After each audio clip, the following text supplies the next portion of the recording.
So let us bring in CBS News Chief White House Correspondent Major Garrett, joining us, of course, from the White House. So listen, Major, we can talk about the short list in a moment, the short list for FBI Director. But are we hearing anything new from the White House to explain the firing of James Comey? We still really don't have sort of clarity on that. No, we really don't. And what was amazing about this weekend is, except for the UN ambassador, Nikki Haley, no other senior administration official was presented for the Sunday talk shows to go through the context, the reasons, the rationale behind the firing of the FBI director. The White House could find very few of its own, or didn't feel particularly motivated to send out its senior advisors to make the case to the American public about why this firing was a good idea, what was the president's rationale, and why all the criticism that's come in from Democrats, but also from Republicans on Capitol Hill, should be viewed in a different context. No real aggressive means by which this White House attempted to defend what the polling data suggests is a largely unpopular move, and a move viewed by much of the country as rash by President Trump. So that's one aspect of it. No real explanation and no concerted effort to try to explain what the president was doing. Now let's get to the short list. A couple of things worth pointing out. You mentioned Fran Townsend. She is, I'm told, a very serious contender, as is Alice Fisher, who was at one time the Assistant Attorney General in the Criminal Division. She was a supporter of Neil Gorsuch when he was a nominee for the Supreme Court. He's now on the Supreme Court. She testified on his behalf. I'm told those two women are near the top of that 8-person list. Another name that some of our viewers may have heard, Merrick Garland, who was President Obama's nominee for the Supreme Court. Now, he hasn't been interviewed yet, but Mike Pence, the vice president, has heard from a lot of senators, Republican and Democrat, that he would be an easily confirmable potential nominee, and has passed those soundings back to the White House, at least for consideration. Now, the one problem, and I've talked to several administration officials about this, for Merrick Garland is it's pretty clear the president cares a good deal about loyalty. He disputes whether he asked James Comey specifically for his personal loyalty, but there are lots of reports confirmed by CBS News that that's precisely what he did. Well, where would Merrick Garland fall into this? That's an open question. I mean, how loyal would someone who was nominated by the previous president for the Supreme Court and denied that position in concerted effort by Senate Republicans and then candidate Trump, how loyal would he be to President Trump as an FBI director? That is probably the biggest inhibiting factor for Merrick Garland, even though lots of senators, Republican and Democrat, have told the White House he would be among those most easily confirmed. Major, let me ask you about the tweet that the president put out there last week, Yes. in which he referred to possible tapes of his conversations with former FBI Director James Comey.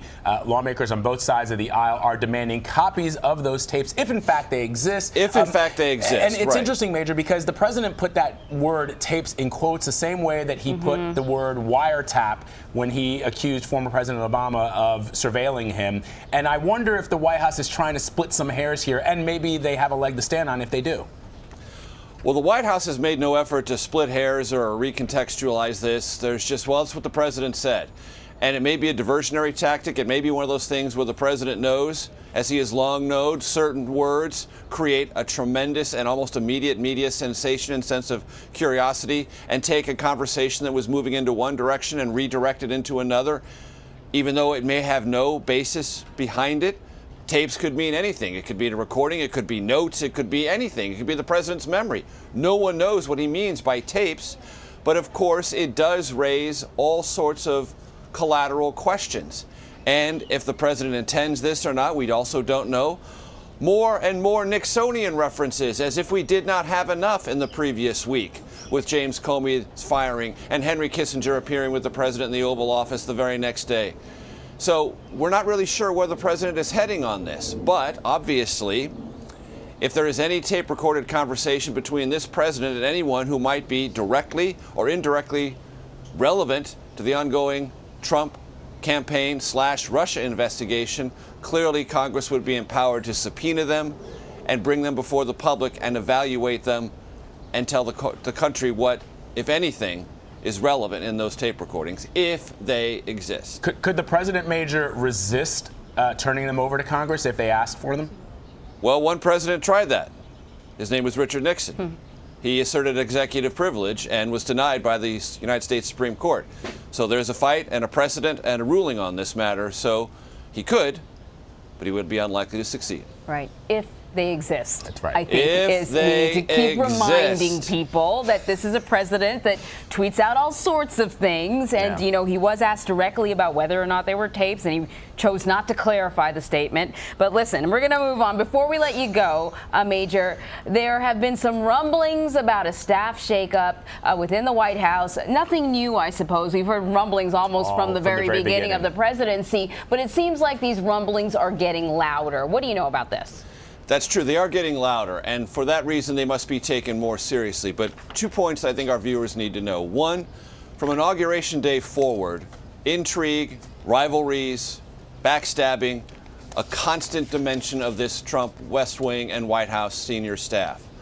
Lots of people positioning against themselves and for the favor of the president. And I can tell you, almost every single week, I've been approached by one person or another, directly, by phone, by text, by email, suggesting somebody significant was about to be fired.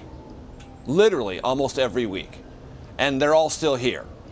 So, point one, this talk, this conversation is sort of built in to the genetic makeup, if you will, of this White House senior staff.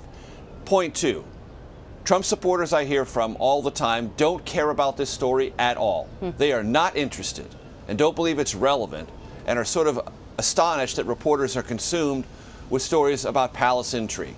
Well, reporters are naturally curious about palace intrigue because it suggests one thing the president may or may not do and which people have the president's ear. All that being said, the talk of a significant West Wing realignment is gaining momentum. There are a couple of big factors inhibiting that. One, the president's about to leave at the end of this week for his first trip overseas, a significant event for this president in terms of the message he's trying to send and the narrative, the continuity of that message from Saudi Arabia to Israel to Italy, meaning Rome and a visit with the Pope, and then the G7 and NATO. It's hugely important. Do you shake up your entire senior staff right before a trip of that magnitude? Most White Houses wouldn't even consider it. That it's even under consideration, again, speaks to the unique nature of the Trump White House. The other inhibiting factor is, who are the replacements? Who do you replace the Chief of Staff, Reince Priebus, with? Who would you replace the White House counsel, Don McGahn, with? Who would take the position of Steve Bannon? Is there another Steve Bannon out there? Probably not.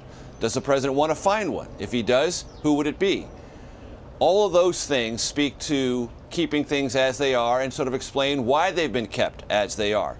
But if there's an area within the West Wing that is under intense scrutiny right now, it's the communication shop, led by the press secretary, Sean Spicer, and communications director, Mike Dubke. I'm told in the next 48 hours, their careers are going to go in one direction. They're either going to re-solidify their position within the West Wing, or they're going to either be getting a new job or looking for a new job. Because there are those around the president who believe, as rough as his decision was, and it appeared hasty in firing James Comey, the FBI director, much of what ensued made matters worse.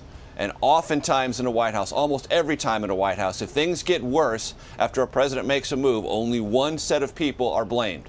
Those in the communication shop, those who speak on behalf of the president, fairly or unfairly.